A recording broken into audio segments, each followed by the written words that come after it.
What's up guys, and welcome back sa ating channel. So for today's video is magre-review and testing po tayo nitong Bluetooth EB3A na portable power station. So inside the box mga guys, user manual. So meron po siyang AC cord para sa 220 volts. Meron din siyang charging solar socket. At ito naman guys, yung kaniyang main unit ng Bluetooth EB3A. So meron po siyang 600 watts with 268 WH. So sa kaniyang design mga guys, is napaka-unique no. Yan, ito yung nandito yung kaniyang front panel, nandito na lahat yung function sa harap ng mismong unit.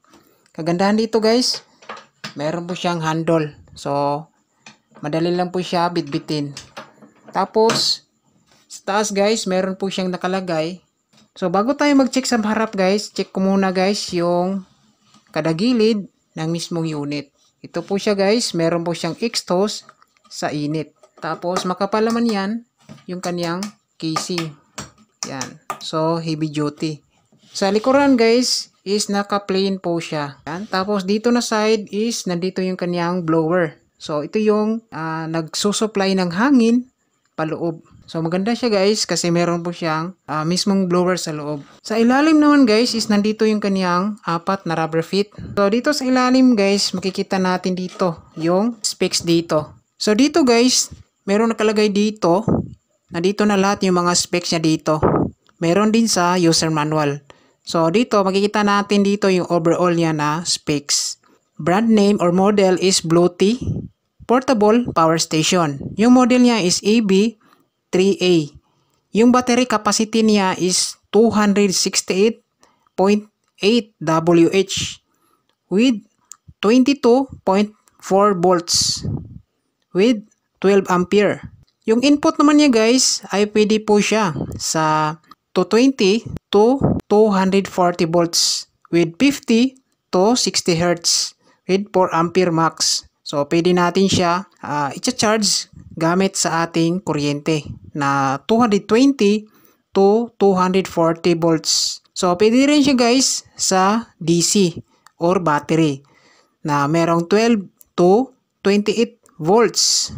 Ayan, with 8.5 ampere with 200 watts maximum. Yung kanyang output naman guys, yung AC output niya is pwede tayo dito magsaksak ng mga gamit tulad ng electric fan, ilaw, or mga electric gadget. So meron po siyang output na 220 to 240 volts. Pwede rin natin guys mag-charge tayo dito gamit yung cellphone. So meron din siyang 5 volts. Yan, 2 socket na 5 volts with 3 ampere. Meron din siyang USB na Type-C. So kagandahan dito guys, meron po siyang LED light. So makikita natin dito na side is ito yung kaniyang power switch. Yan, merong logo na power. Ito na side is ito yung DC output. Yan. So meron po siyang 12 volts output dito. Pwede sa sasakyan. With 12 volt DC with 10 ampere. So ito naman yung kaniyang power switch kung gagamit tayo dito sa 12 volts and USB na 5 volts DC with 3 ampere. Yan. Pwede tayo mag-charge dito yung ating mga mobile phone. Meron din siyang USB na Type-C with 100 watts. So, kagandahan dito guys ay meron po siyang circuit protection. So, in case magka-problema, yung mga sinasaksak natin dito is automatic po ito mag-protect with 250 volts AC and 10 ampere. So magre-reset po yung kaniyang circuit protector dito. Ayan. So pwede din tayo dito mag-input 12 to 28 volt DC. Pwede tayo dito gagamit ng solar panel board. So all purpose po tayo dito guys. Pwede tayo mag-charge dito gamit yung 12 volts battery and yung solar.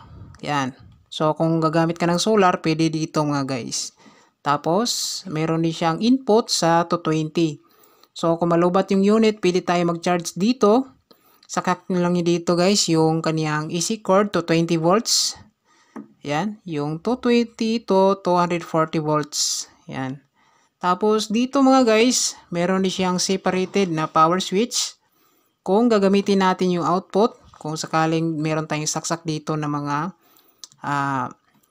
gadget, gaya ng electric fan, ilaw, mga power tools, yan. So kagandahan dito guys is 220 to 240 volts AC na merong maximum na 600 watts. So malakas yung kanyang outputs with 600 watts. So try natin guys i-power on. Long press lang natin.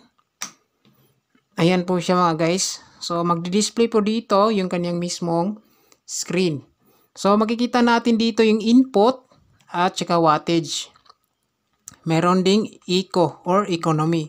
Nandito naman guys yung kanyang level meter kung ilang percent na po yung ating power station. Ayan. So bali nasa 99% po siya.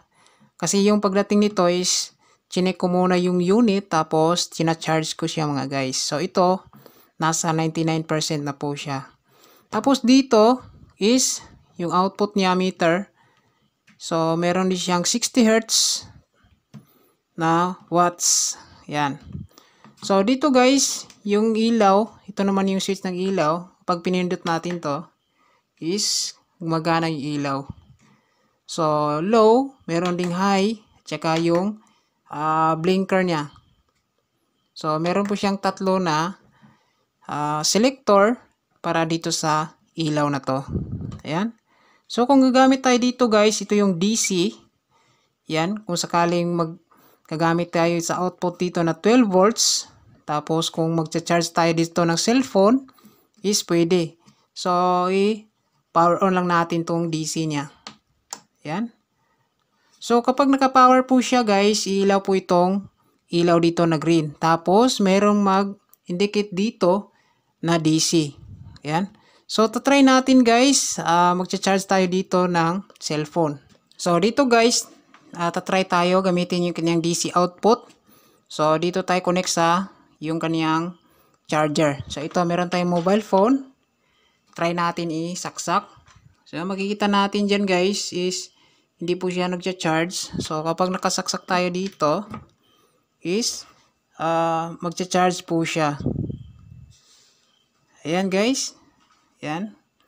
So makikita natin dito sa gilid is nagcha-charge po siya. Yan. Itong sa gilid parang sign yan na nagcha-charge. Yan. Gumagana yung kanyang DC. Yan. Try natin unplug. Check natin yung cellphone. Yan. So hindi siya nagcha-charge, nawala yung indicator dito kapag nagcha-charge. So try natin ulit. Yan. So kapag ganito guys, nag-block siya, pwede nyo to pindutin dito. Yan. So ito guys, makikita natin is nagcha-charge po siya ulit. Ayan. So check natin yung dalawang port. Ayan siya guys. Ayan. So gumagana po siya. Ayan. So pwede na natin yan i-off yung DC niya. So kapag dito naman guys, kung gagamit tayo sa AC, pindutin nyo lang to guys kung meron kayong isaksak dito na electric fan, ilaw, yan, mga power tools, pwede dito. So, yan. Kapag naka-power po siya, is tutunog yung kanyang relay sa loob, tapos magpo-point siya sa AC. Yan. Pwede rin guys, pagsabay natin yung AC at saka DC. Yan. So, meron po siyang display dito. Ayan. So, ngayon guys, testing naman natin dito yung kanyang AC, no? Try tayo magsaksak dito ng electric fan. So, ito guys, meron tayong ceiling fan dito. So, check natin. Saksak. Ayan. So, gumagana po siya guys, yung ating ceiling fan. Ayan. So, normal lang siya. Parang nakasaksak na rin tayo sa kuryente. Tapos, yung kain lang niya dito is naka-indicate dito yung 6 watts. So, maliit lang pala yung ceiling fan. Ayan. So, unplug natin guys. Ayan. So, 6 watts. So, try naman natin magsaksak dito ng amplifier. Kasi yung kadalasang gamit ko dito is mga amplifier, mga sounds. Yan. Try natin magsaksak dito ng amplifier kung kaya ba. So dito guys, meron tayong amplifier dito. Yan. So try natin i-power on kung gagana ba. So saksak natin guys. So kagandahan dito is dalawa yung kanyang socket, no, para sa 20 volts. Yan. So power on natin. So yan guys, oh, gumagana po yung ating amplifier. Yan. So maliit lang pala yung kain ng ating amplifier. Nasa 13 watts yung output niya. Yan. So yan guys, oh, hindi pa nakagalaw yung percent ng kanyang battery. Yan. Or yung kanyang power dito sa loob na unit na to. Yan. So ito guys, malaking tulong po itong Bluetooth EB3A na 600 watts. Yan. Malaking tulong po ito guys in case magba-brand out. Yan. Is pwede tayo magsaksak dito ng ating mga gamit. Yan. Lalo-lalo na yung ilaw, mga electric fan. Yan. Pwede rin natin mapatunog yung ating stereo amplifier kapag walang kuryente. Pwede rin natin to bitbitin sa outdoor or mag-outing, no? So, malaking tulong po ito. Lalong-lalo na kung wala ka pang battery or wala ka pang kuryente sa bahay, pwede nito gamitin. Bali, charge mo lang to sa inyong kapitbahay. Yan. So, dito guys, okay naman yung unit, no? Yan. So, try natin pagsabayin yung amplifier tsaka yung ating ceiling fan. Kung kaya ba. Yan guys. Plug in natin yung ceiling fan. Ayan, oh. Gumagana rin. So, malakas din pala itong klase na portable power station. May kabigatan rin to guys, around 5 kilos yung kanyang bigat nitong klase na unit. Tapos makikita natin, pinagsabay natin yung amplifier tsaka yung ceiling fan is umabot po siya ng 18 watts to 19 watts na output. Ayan guys, oh. So, okay din pala itong gamit na to. Tapos, kung pwede nyo, kung gusto nyo pa makatipid, is pwede rin tayo dito yung gagamitin natin na charging is yung solar panel. Yan. So, meron namang solar panel yung Bluetooth official store nito. Yan. Tsaka pala guys, sa gusto mag-avail ito is available po ito sa Shopee. Yan.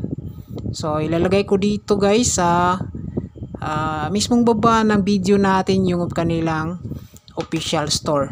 Yan. So, maganda guys. So, hindi naman siya umiinit, oh, sa gilid niya. As usual, normal lang yung kanyang function. Yan. Tapos, hindi rin naman ito madaling malubat, no? Kung hindi mo naman, maliit lang yung watts na ginagamit mo. Yan. So, dito kasi guys, naka-on yung ating amplifier, naka-on din yung ating ceiling fan. Yan. So, nabawasan na siya ng 1 bar. Kanina 99%, so ngayon 98 na. Ayan.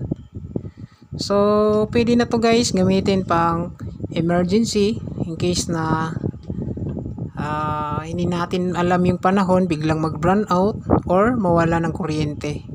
So, malaking tulong po ito guys sa ating gamit sa bahay. Yan. Lalong-lalo na ngayon is kadalasan yung mga gamit natin na ngayon is made in electrical na. So, kailangan na natin ng kuryente.